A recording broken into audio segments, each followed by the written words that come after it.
नमस्कार, खबर दोपहर देख रहे हैं आप। आपके साथ मैं हूं शिप्रा झा। बुलेटिन की शुरुआत करेंगे बड़ी खबर के साथ। बड़ी खबर पटना से। मनेर के शेरपुर में पिकअप वैन में आग लग गई है। तो बड़ी खबर आपको पटना से बता रहे हैं, जहां मनेर के शेरपुर में पिकअप वैन में आग लग गई। नेशनल हाईवे 30 पर पुआल लदे वैन में आग लग गई।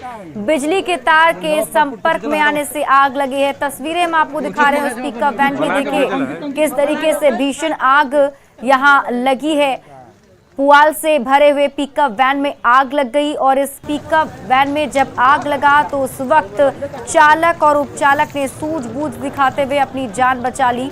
लोगों ने कड़ी मशक्कत के बाद किसी तरह से आग पर काबू पाया है। आपको बता दें कि यहां पर तार के कांटेक्ट में आने के बाद पिकअप वैन में आग लगी है। बिजली विभाग पर लापरवाही का आरोप लग रहा है। हमारे सहयोगी अमरजीत अधिक जानकारी के साथ जुड़े हुए हैं।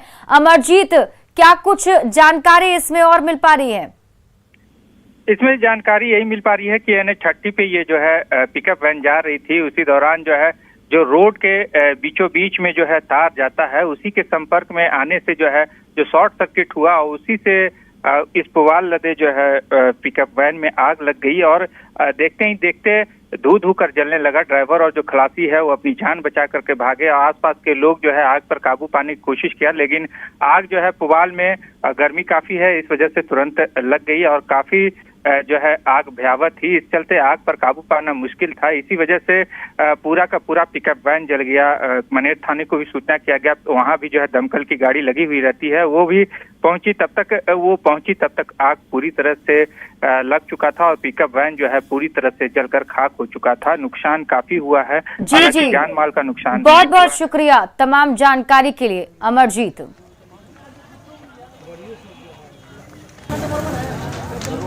तो पटना से आपको ये खबर बता रहे हैं, मनेर के शेरपुर में पिकअप वैन में अचानक आग लग गई है।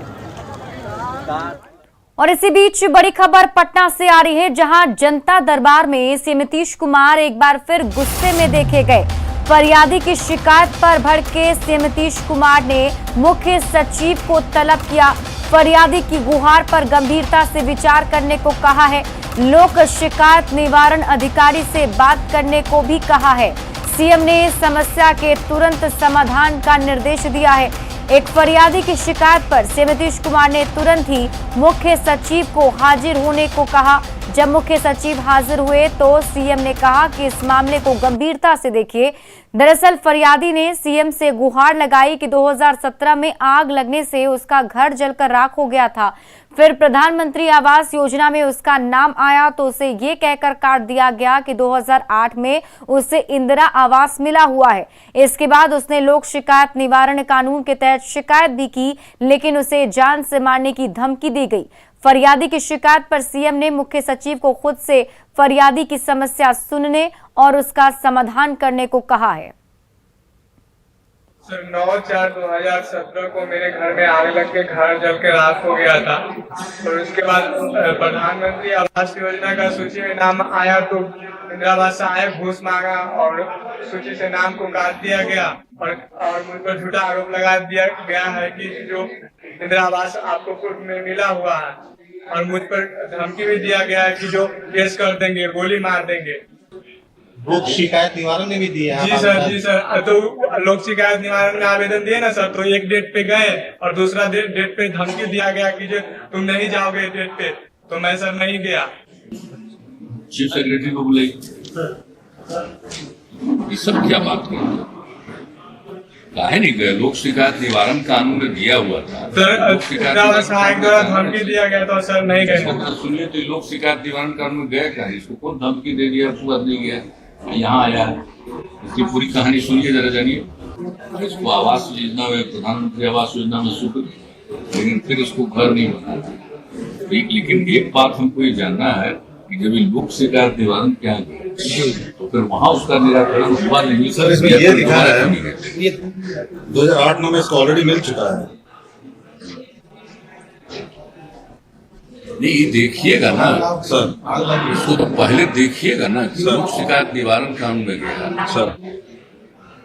अरे 8-9 में थोड़ी लोक शिकायत निवारण कानून था। नहीं उसको उस वक्त इंदिरा आवास मिल गया था। तो मिला है सर। तो ये बोल ही रहा है कि इसको इंदिरा आवास का मिला सर। नहीं बना है सर। तो ये क्या मतलब है? इसको इंदिरा आवास कैसे मिला ही बोल रहा है? इसका बात समझिए, इंदिरा आवास का रूढ़ी है ये क्यों इसको मिला वो नहीं मिला, और लोक शिकायत निवारण अधिकारी में क्यों नहीं काम किया, ये पूरी की पूरी बात देखिए, इसका समझिए पहले काहे नहीं काम किया। बोल रहा है कि हमको कोई धमकी दिया, हम नहीं गए थे, पूरी बात समझ लीजिए। सब ये बात समझ लेते फिर आप समझ तब जाकर के ग्रामीण विकास और डिप्टी सीएम तारकिशोर प्रसाद को गुस्सा आया है। मीडिया के सवाल पर डिप्टी सीएम तारकिशोर प्रसाद भड़क गए। गुस्साने का वीडियो अब सोशल मीडिया पर वायरल हो रहा है। अररिया के कुरसा कांटा में मीडिया के सवाल पर डिप्टी सीएम भड़क गए। सुंदरी मठ पर किए गए वादे के सवाल पर वो भड़क गए। आपको बता दें कि मीडिया ने उनसे सवाल पूछा था जिस पे डिप्टी सीएम को गुस्सा आ गया। क्या कार्रवाई हुई सर? अभी तक नहीं दे सकते जवाब आपका। इसी बात भाई आपका रिकॉर्ड कर लीजिए, समझे नहीं? गलत तरीका से आप इस तरह से करते हैं तो अच्छी बात नहीं। बहाना बंद कर देंगे हम, यही सब धंधा आप लोग कर रहे हैं। लिख दीजिएगा ब्लॉग में, हमको कोई दिक्कत नहीं है। बॉक्स न्यूज बना दीजिएगा ना, कोई दिक्कत नहीं है। इस तरह का बयान देकर यहाँ तक हम नहीं आए। बोचा उपचुनाव में टिकट बंटवारे को लेकर कांग्रेस में उठा असंतोष खत्म होने का नाम नहीं ले रहा है। कांग्रेस विधायक दल के नेता अजीत सिंह के बाद अब कार्यकारी अध्यक्ष समीर सिंह ने पार्टी नेतृत्व पर गंभीर सवाल खड़े किए हैं। उन्होंने कहा कि टिकट बंटवारे को लेकर पार्टी नेताओं से कोई राय नहीं ली गई। साथ ही उन्होंने बाहरी लोगों को टिकट दिए जाने पर गंभीर सवाल खड़े किए हैं। जवाब हम नहीं दे पाएंगे। इसका जवाब के लिए आपको हमारे प्रभारी माननीय भक्तचरण दास जी से पूछना चाहिए, हमारे माननीय प्रदेश अध्यक्ष डॉक्टर मदन मोहन झा जी से ही पूछना चाहिए, क्योंकि यही दोनों बता सकेंगे कि किस परिस्थिति में दूसरे दल से ला करके और किसी बाहुबली पूर्व सांसद से जुड़ा हुआ व्यक्ति को उतारा गया। और एक गलतफहमी थी लोगों को कि बाहुबली सांसद जो हैं सो बड़े ताकतवर हैं, उनको कांग्रेस में ला करके कांग्रेस को मजबूत किया जा सकता है। तो कम से कम इसी बहाने वैसे तत्व की कलई तो सामने आ गई खुल करके। और नालंदा से बड़ी खबर सामने आ रही है। छात्र की पिटाई का वीडियो वायरल हुआ है। बड़ी खबर आपको नालंदा से बता रहे हैं, जहां छात्र की पिटाई का वीडियो वायरल हुआ है। गोगड़ी निवासी कुंदन कुमार की पिटाई की गई है। बिहार शरीफ स्थित कोचिंग से लौटने के दौरान उसकी पिटाई की गई।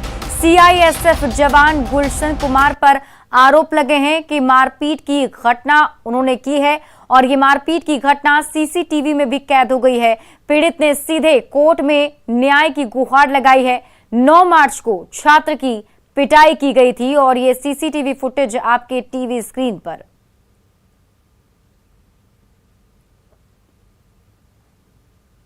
तारीख 9 तीसरा महीना थे, मार्च चल रहा था। जब मैं क्लास से 11 बजे के 11:30 बजे मैं क्लास गया, तब 12-12:30 बजे के मैं लौट रहा था क्लास से। तो ओपन माइंड के 10-20 कदम के मैंने गढ़ पर के वहीं घटना घटा था। कौन लोग मारा है? वहाँ 4 गो था, गुलशन कुमार, नीतीश कुमार और मनीष कुमार और रुपेश कुमार था। दानापुर के खगौल से एक वीडियो सामने आया है जिसमें कलयुगी बेटा अपनी वृद्ध मां को मार रहा है। मां से घर के किसी बात को लेकर विवाद हुआ, जिसके बाद बेटे ने उसकी पिटाई की। जिस मां ने उसे जन्म दिया, उसे बुढ़ापे में सहारा बनने की बजाय कलयुगी बेटा उसकी पिटाई कर रहा है। हालांकि न्यूज 18 इस वायरल वीडियो की पुष्टि नहीं करता है।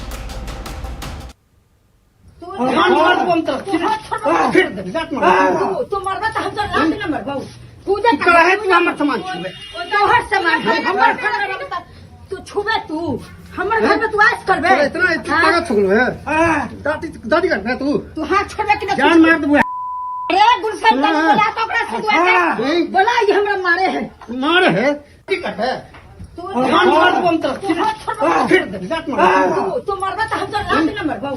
पूजा करे तू हमर सामान छुबे तो हर सामान हमर घर तू छुबे तू हमर घर पे तू आस करबे। इतना ताकत छुगलो है दादी करबे तू हाथ छोड़बे कि जान मार देबो।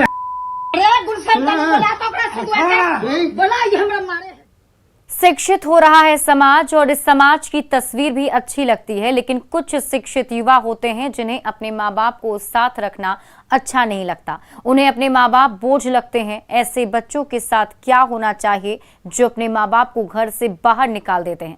वरिष्ठ नागरिकों से बात की हमारी संवाददाता विनीता मिश्रा ने। रहा है देश और बदलते देश की तस्वीर भी अच्छी लगती है, लेकिन कुछ ऐसी तस्वीर होती है जो तकलीफ देती है। खासकर जो युवा वर्ग हैं, उन्हें अब उनके माँ बाप ही बोझ लगने लगते हैं। ऐसे में वो बच्चे अपने माँ बाप को साथ रखना नहीं चाहते, लेकिन ये तकलीफ उन माँ बाप को सबसे अधिक होती है कि उनके ही बच्चे उनके ही घर से उन्हें निकलने के लिए कहते हैं। ऐसे में वो माँ बाप क्या सोचते हैं, उन बच्चों के साथ क्या करना चाहिए जो बच्चे अपने माँ बाप को ही बोझ समझने लगते हैं। हमारे साथ कुछ वरिष्ठ नागरिक हैं जिनका साफ तौर पर कहना है कि ऐसा बिल्कुल नहीं होना चाहिए। बच्चे जिस तरीके से अपने माँ बाप को ही बोझ समझने लगते हैं वो बिल्कुल उचित नहीं है। हम इनसे बातचीत भी करेंगे। क्या लगता है जिस तरीके से बच्चे आजकल अपने माँ बाप को बोझ समझने लगते हैं, इन बच्चों के साथ क्या करना चाहिए? नहीं, ऐसा बच्चा लोग सब लोग नहीं कर पाता है। जिसका पिताजी माताजी कुछ गलत हो गए वही लोग बच्चा लोग करेगा, सब लोग नहीं कर पाएगा। नहीं होना चाहिए, होना भी नहीं चाहिए। माँ बाप तो कभी बच्चे के प्रति कोई गलत नहीं सोच सकता है, क्योंकि माँ बाप का गर्व की बात है कि बच्चे को अच्छा बनाना है। बच्चा अपने भाग से नहीं बनाता है, बच्चा बाप को दोष देता है। उसमें हम लोग को क्या दोष है? हम लोग बच्चे का दोष है कि कुछ भी करता है तो उस बच्चे के साथ हम लोग क्या कर सकते हैं? कहीं ना कहीं हमारे सिस्टम में भी सिस्टम को आप मत लाइए इसमें। हम जो बच्चे का परिवेश उसका परिवेश करते हैं, उसका लालन पालन करते हैं, वहाँ भी कुछ कमी है। आज बच्चा पैदा होता है, आप कहते हैं कि बड़े बड़े स्कूलों में डाल देते हैं, हॉस्टल में। वो जानता ही नहीं कि माँ बाप का प्यार क्या होता है। वो तो एक कंप्लीट प्रोफेशनल हो चुका है वो। और मैंने माँ बाप तो ऐसे ही माँ बाप को चाहिए कि जब बच्चे बड़े हो जाएं अपने पावर को माँ और बाप को बच्चे को हैंड ओवर कर देना चाहिए। बोले भाई आप राजपाट आप चलाइए, जैसे चलाना है चलाइए, हम आपको जहाँ सपोर्ट का बात होगा करेंगे। और ऐसे भी उसके भी बच्चे तो पीछे उसके भी देख रहे हैं जो करेंगे आगे का। इसलिए आपको बच्चे को बच्चा है उसको अगर मान के चलिए को बचपन का ही बच्चा समझते चलिए, कोई दुख का कारण नहीं हो। मरते दम तक हमारा बच्चा जहाँ है बढ़िया से रहे, बढ़िया से अपने बच्चे को पालन करे। रही बात उसके बाद भी अगर वो बच्चा नहीं समझ पाता है तो उस बच्चे को सोचना चाहिए कि हम भी ये किसी वक्त इस उम्र में आएंगे, हमारे बच्चे भी हमारे साथ क्या करेंगे। ये सोचना चाहिए, लेकिन वो सोचते नहीं है और माँ बाप को बोझ समझते हैं। उसका फल उनको मिलेगा। कोई भी माँ बाप अपने बच्चे को बुरा कभी नहीं समझेंगे, इतना जान। आपको क्या लगता है ऐसे बच्चों के साथ क्या होना चाहिए?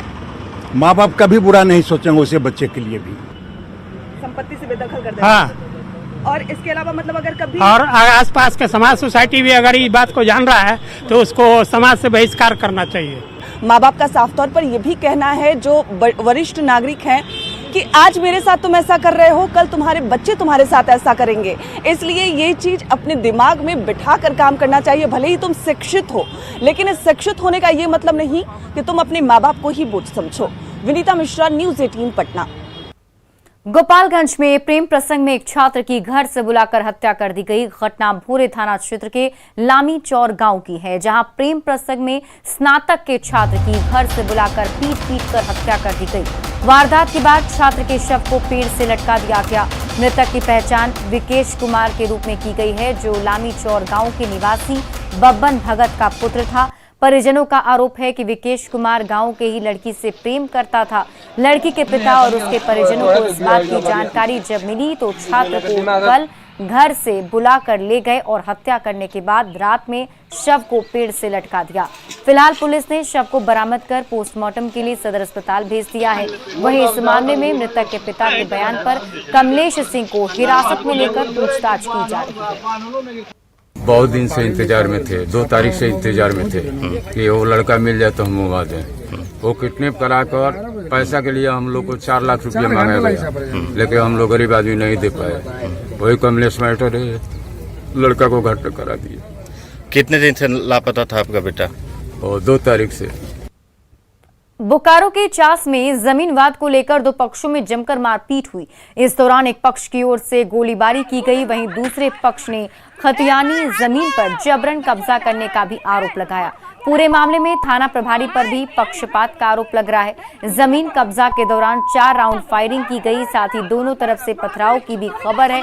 एक पक्ष का कहना है कि LRDC की ओर से जमीन का मालिकाना हक मिल चुका है, लेकिन थाना प्रभारी ने इसे मानने से इनकार कर दिया। पीड़ित का आरोप है कि अगर आवेदन मिलने पर पुलिस ने कार्रवाई की होती तो फायरिंग और मारपीट की घटना नहीं होती।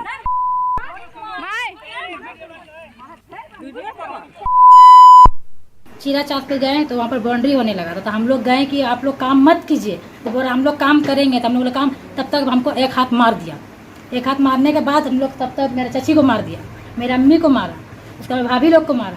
उसके बाद क्या हुआ, उसके बाद बंदूक निकाला यहाँ से, चलाया 4 फायर बंदूक चला दिया। तब तक गाली गुप्ता करके पूरा उल्टा ही ईटा पत्थर मार के भाग गया। पेपर में अभी मैंने ये ज़मीन को हम लोगों ने जीता है, मैंने जीता है। ये ज़मीन केस कोई किया था, हम लोग प्रथम पक्ष है, मैंने जीता है। और ये LRDC का ऑर्डर है कि ये आप लोग का ज़मीन है, लेकिन थाना प्रभारी बोलते हैं कि नहीं आप लोग का नहीं है। तो पता नहीं थाना प्रभारी कैसे पढ़ते हैं, कैसे देखते हैं, ये हमको नहीं समझ में आता। और अब बात करेंगे प्रचंड गर्मी की।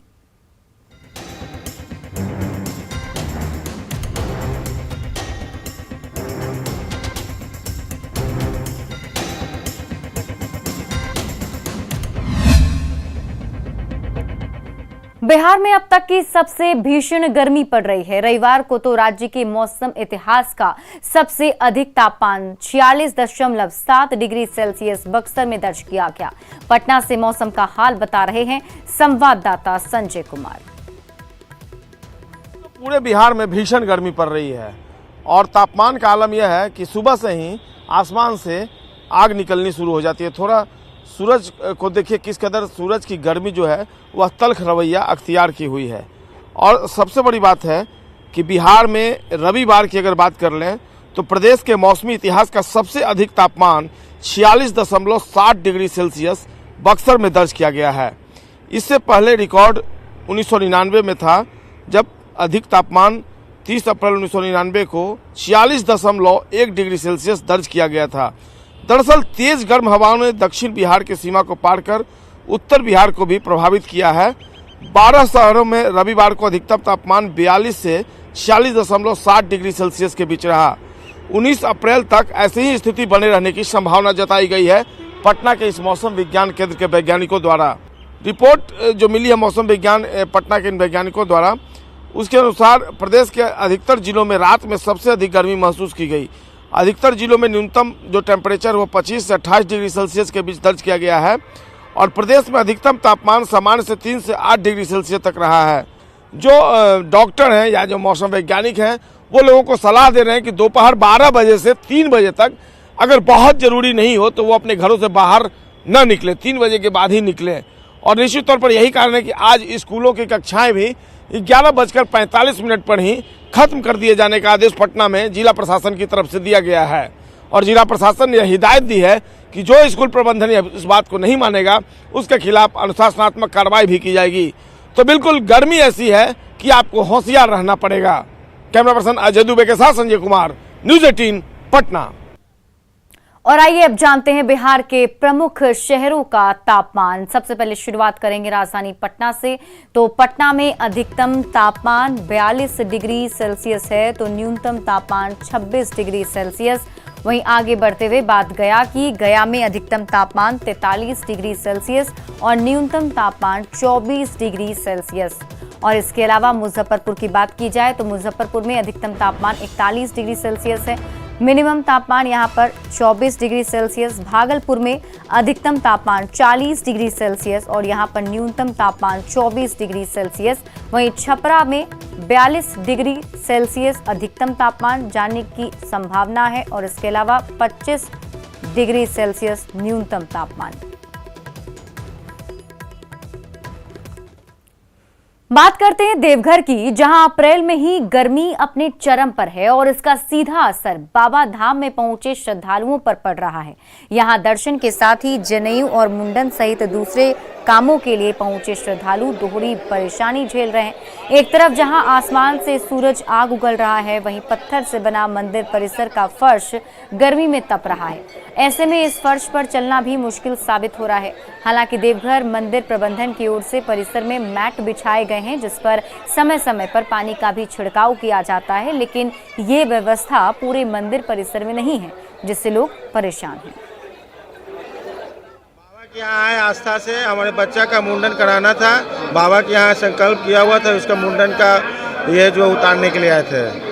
गर्मी से कितना परेशानी है? और गर्मी है तो अब क्या किया जाए, गर्मी का सामना करते हुए तो बाबा धर्म के नाम पर तो हम लोग को तो आना ही है, और बाबा का नाम पर पूजा पाठ बाबा भोलेनाथ के यहाँ आए, सब पूरा हो जाएगा। ये गर्मी जो है अभी जो लगता है कि जेठ महीना का गर्मी हो गया है, और मंदिर में इतना सब यात्रियों को दिक्कत होता है। इसमें जो है मंदिर प्रशासन को यहाँ पर व्यवस्था करनी चाहिए। हर साल जैसे तिरपाल की व्यवस्था होती थी ठाड़ करके, वैसी व्यवस्था प्रशासन को अविलंब करना चाहिए। मंदिर का जो जिस भाग में छांव आता है उसी भाग में हम लोग जाके यात्री को बैठाते हैं, जजमान पुजाते हैं, और धीरे धीरे गर्म हो जाता है, और पूरे पत्थर गर्म हो जाता है। धूप पड़ने से पूरा पत्थर गर्म हो जाता है, और गर्म होने के साथ साथ पूरा रात जब होता है तब तो पत्थर ठंडा होता है। और आइए अब एक नजर डाल लेते हैं झारखंड के 5 प्रमुख शहरों के तापमान पर। रांची में अधिकतम तापमान 39 डिग्री सेल्सियस, तो यहां पर न्यूनतम तापमान 23 डिग्री सेल्सियस। जमशेदपुर में अधिकतम तापमान 42 डिग्री सेल्सियस, तो न्यूनतम तापमान 25 डिग्री सेल्सियस। हजारीबाग की बात की जाए, यहां अधिकतम तापमान 39 डिग्री सेल्सियस और न्यूनतम तापमान 23 डिग्री सेल्सियस। वहीं धनबाद में अधिकतम तापमान 42 डिग्री सेल्सियस, न्यूनतम तापमान 24 डिग्री सेल्सियस। वहीं दुमका की बात की जाए तो दुमका में अधिकतम तापमान 41 डिग्री और न्यूनतम 24 डिग्री सेल्सियस। और फिलहाल इस बुलेटिन में अभी के लिए बस इतना ही, लेकिन न्यूज़ 18 बिहार झारखंड पर खबरों का सिलसिला लगातार जारी है।